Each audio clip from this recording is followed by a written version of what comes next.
Epilogue. The moors were abuzz with excitement. The water bugs burbled and gurgled more mud. The dew fairies flew from leaf to leaf, leaving sparkling water shining like diamonds in their wake. In the streams, the water fairies preened more than usual.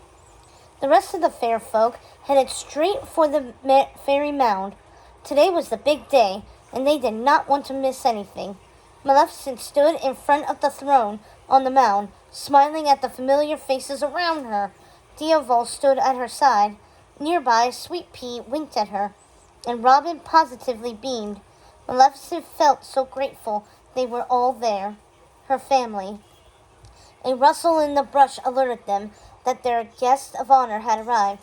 Maleficent turned her head to see Aurora striding toward the mound, a halo of sunlit hair glowing around her face.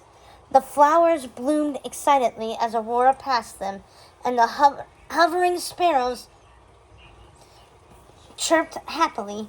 She stopped in front of Maleficent, grinning at her fairy godmother. Maleficent's eyes welled with proud tears. "Oh, there she is! Hurry up! They're waiting!" Knotgrass's shrill voice came from the other side of the mound. The crowd turned to see Knotgrass and Flittle zigzagging toward them, with a gleaming crown in tow. "Wait for me!" Thistlewit called, trailing behind them. As soon as the three pixies reached Maleficent and Aurora, they paused mid-air, gasping dramatically to catch their breath. Maleficent restrained herself from rolling her eyes. Finally, Knotgrass spoke.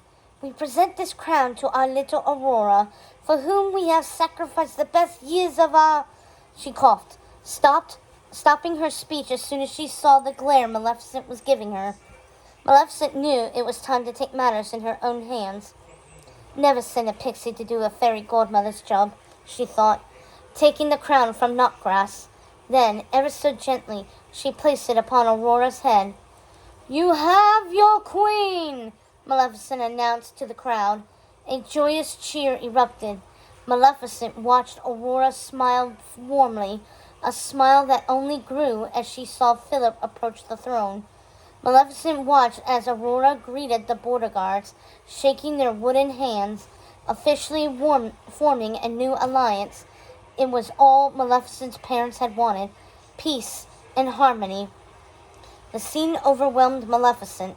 Aurora would make a great and noble queen, one to unite the lands and bring the humans and fair folk together.